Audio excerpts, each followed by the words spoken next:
बहुत बहुत स्वागत है आप सभी का एक बार फिर से गैलेक्सी क्लासेस के इस ऑनलाइन प्लेटफॉर्म पर, जहां हम सब सीटेट की तैयारी के लिए बहुत तेज़ी से जुटे हुए हैं और छोटे छोटे वीडियोस में सारे कॉन्सेप्ट को क्लियर कर रहे हैं। पूरा कंप्लीट साइकोलॉजी एंड पेडागोजी का पैकेज आपको फ्री ऑफ कॉस्ट यूट्यूब पर दिया हम लोगों ने, और आगे भी जैसे भी परीक्षाएं जो भी आती रहेंगी उसका प्रयास किया जाएगा।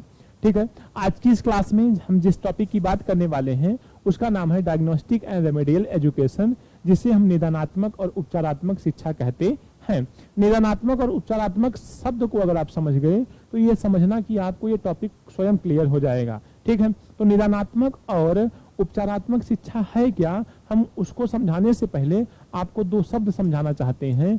एक शब्द है निदान और एक शब्द है उपचार। देखो भैया, जब आपको बुखार होता है तो आप डॉक्टर के पास जाते हो तो सबसे पहले डॉक्टर ये कहता है कि पता आप अपना ब्लड टेस्ट करा के आओ, आपको मलेरिया है, डेंगू है, टाइफाइड है, क्या हुआ है उसका पता लगा कर आओ। इट मीन्स जब आप समस्या का पता लगाते हैं या जब आप समस्या की पहचान करते हैं तो उसे हम क्या कहते हैं, निदान कहते हैं। जब एक टीचर के द्वारा बच्चे की समस्या का पता लगाया जाता है, उसके कारण का पता लगाया जाता है, तो उसे हम क्या कहते हैं, निदान कहते हैं, डायग्नोस्टिक कहते हैं। देखो, जहां आप ब्लड टेस्ट कराने जाते हो वहां ऊपर लिखा होता है डायग्नोस्टिक सेंटर। डायग्नोस्टिक सेंटर का मतलब यहाँ पता लगाया जाएगा कि कौन सी इलनेस, कौन सी बीमारी आपको है।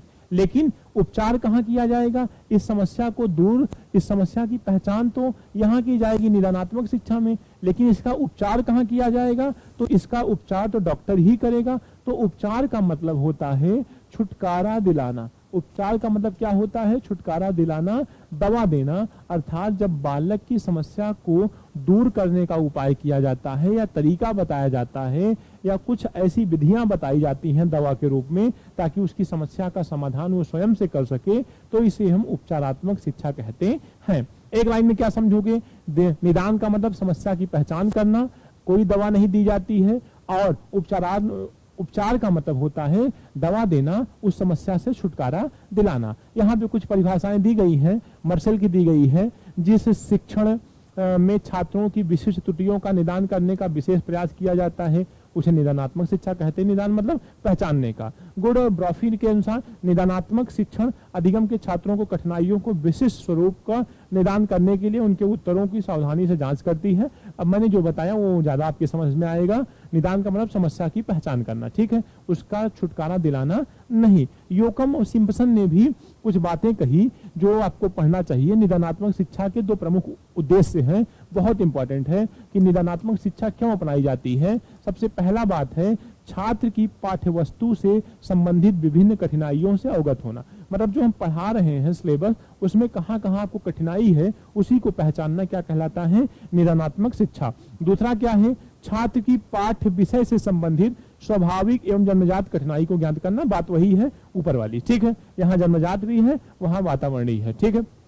निदानात्मक शिक्षा के परिणाम क्या हैं, हम उसकी चर्चा यदि आपसे करें तो किस प्रकार से आप हमें देखेंगे। देखिए, छात्रों की अध्ययन संबंधी अनुचित आदतों पर अंकुश लगाना। अगर कोई बच्चा गलत तरीके से सीख रहा है तो निदान मतलब उसकी समस्या की पहचान की जाती है, उसको रोकने का प्रयास किया जाता है। दूसरा क्या है, छात्रों में विद्यालय के कार्य के प्रति उचित दृष्टिकोण विकसित करना। मतलब विद्यालय के कार्यों को इंटरेस्टेड बताना, उनके जीवन से उपयोगी बताना।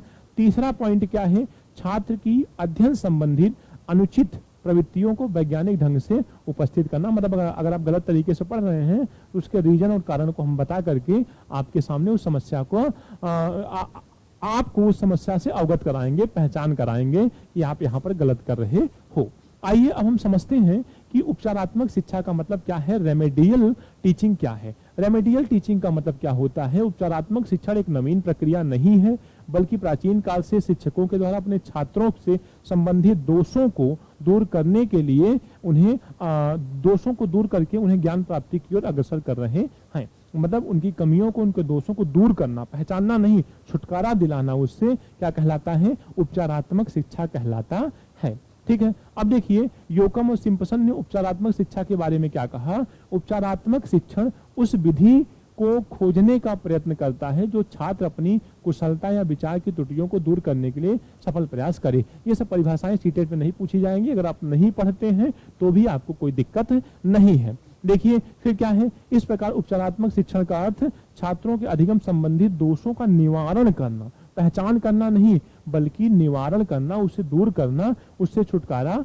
दिलाना। ठीक है भैया, अब देखो हमने कहा उपचारात्मक शिक्षा के उद्देश्य क्या हैं। जैसे निदानात्मक के उद्देश्य थे वैसे ही उपचारात्मक के क्या उद्देश्य हैं, हम इसकी चर्चा आपसे करते हैं। सबसे पहला उद्देश्य हमारा ये है कि छात्रों की शिक्षा संबंधित कठिनाइयों त्रुटियों को समाप्त करना, पहचानना नहीं, अवगत कराना नहीं, छुटकारा दिला देना, समाप्त कर देना। दूसरा क्या है, छात्रों की अवांछनीय रुचियों, आदर्शों, दृष्टिकोणों में वांछनीय परिवर्तन करना। मतलब अगर कोई गलत तरीके से सीख रहा है, किसी की अरुचि है, तो उसको हम रुचि पैदा करें, किसके द्वारा, उपचारात्मक शिक्षा के द्वारा, या उसे हम सही ढंग से कार्य करने के लिए प्रेरित कर सकते हैं। छात्रों के अधिगम संबंधी दोषों को दूर करके छात्रों के भविष्य में भी उन दोषों को मुक्त करना। मतलब जब डॉक्टर दवा देता है तो फिर तुम्हें कुछ चीजें बताता है कि भविष्य में ऐसी बीमारी आपको दोबारा ना हो। फिर क्या है, छात्रों में नई आदतों, कुशलताओं, क्षमताओं को विकास करना, बिल्कुल सही बात है।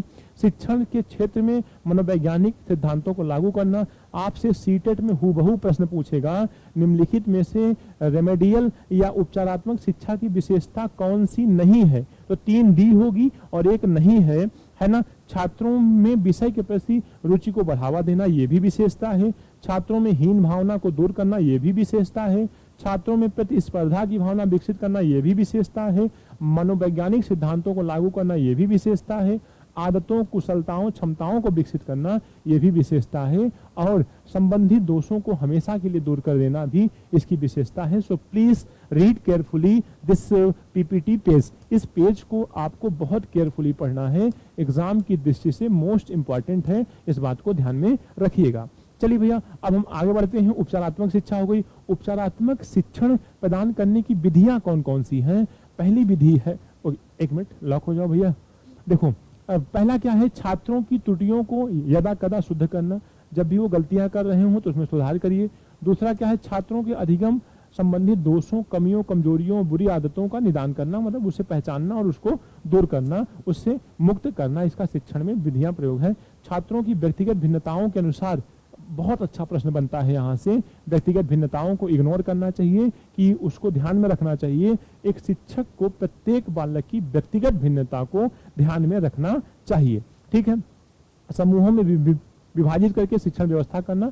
विभाजन को ज्यादा महत्व आप मत दीजिएगा, याद रखिएगा, है ना। अगर आपसे सीटेट में विभाजन, पृथककरण करने की प्रवृत्ति को कहता है तो थोड़ा उसको इग्नोर करिएगा।